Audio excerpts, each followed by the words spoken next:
Hi, and welcome to the Learn and Burn channel. My name is Ben, and this is a segment I'd like to call Interviews by the Pool. Today is a special episode because it is the first episode, and we will be interviewing yours truly, Temer.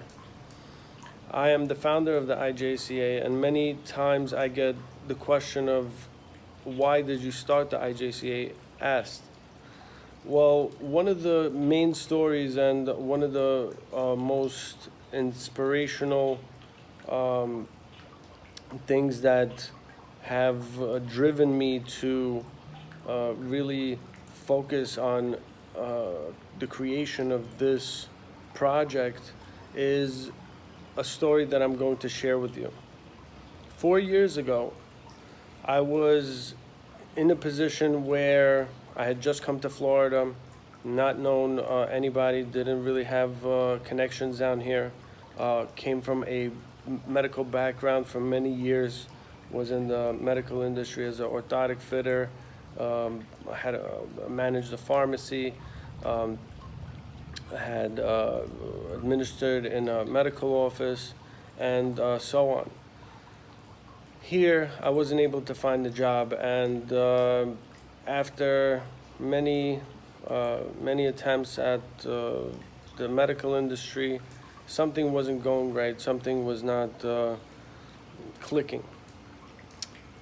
In speaking with my wife and really connecting to what was going on, I realized that deep down inside, the cannabis industry is really where I've always wanted to be. Even within the medical sphere, I was always priming myself and learning about how the cannabis industry and the medical industry are intertwined, always keeping a fresh perspective on the most up-to-date advances in the cannabis industry.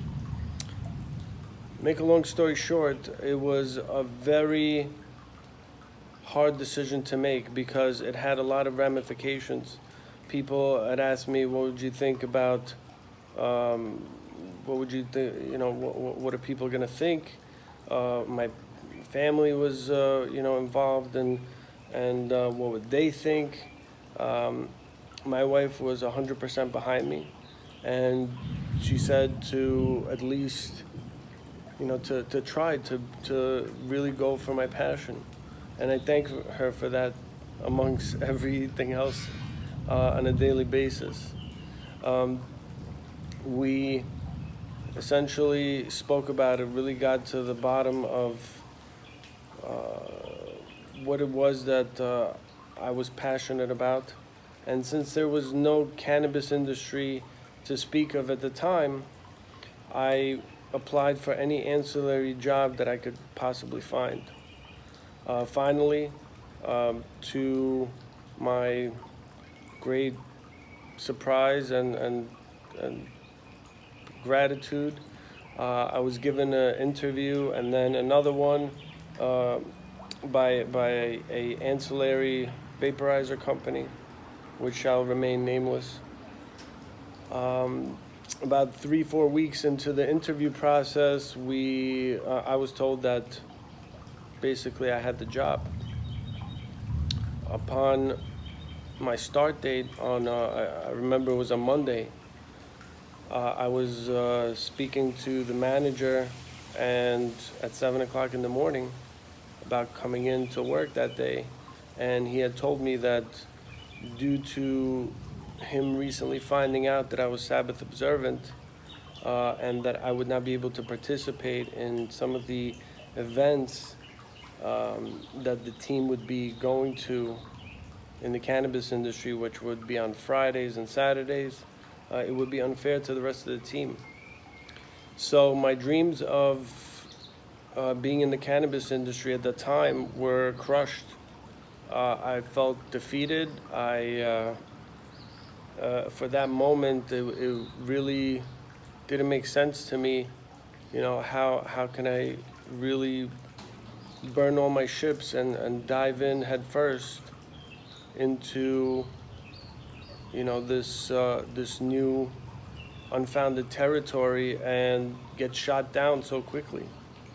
Not only that, this really hits close to home because I am a refugee. I'm a refugee from the former Soviet Union. My parents, grandparents, brother, and aunt and cousins came over on refugee status from the Ukraine in 1991. So they've had to deal with anti-Semitism. They've had to hide their identity. They've had to uh, essentially be in a position where they couldn't connect to their Judaism and to their sense of self. It was either or, and at that moment, I realized that this was a defining moment. I realized that either I am going to take advantage of the sacrifices that they've made, either I'm going to continue the legacy of Tikkun Olam and really fixing the world as I see it within what my parents were and grandparents were able to provide for me as they were able to get us out of a communist country that did not let us openly practice Judaism. Upon coming here, I learned about Judaism and I realized that this was a defining moment. I realized that this was a question of either I can turn away and say, hey, it's the cannabis industry, what I've been wishing to be in. Here's a golden opportunity. I just got to give up my Shabbos. That wasn't a choice.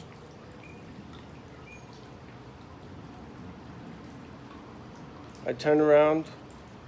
I remember having a few conversations with my wife about it and really getting to an understanding about what it really meant, and turning around and empowering that moment and understanding that I'm here, I'm at this time in this space to create something that would ensure a lifeline, would ensure a conduit, would ensure a way to get in and connect to the cannabis industry for every Jew around the world. To companies that wanted Jewish innovation and Jewish people to be involved, we are essentially a minority in the world. And having this experience really drove me to understand, and it really hit home what we got away from. In this country, I was able to take that experience and create an organization together with my wife. We were able to put forth a vehicle for a community that would never let something like this happen again. We are a nation that has contributed vastly to medical marijuana, to scientific marijuana, to marijuana in general, to cannabis, to the research, to agriculture, any aspect of cannabis, you name. Israel has led the way.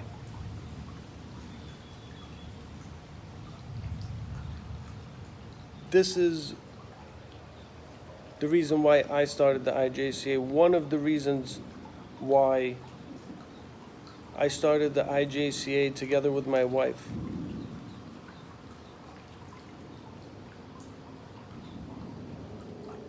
Please share, learn, connect. The IJCA is your connection to the cannabis industry.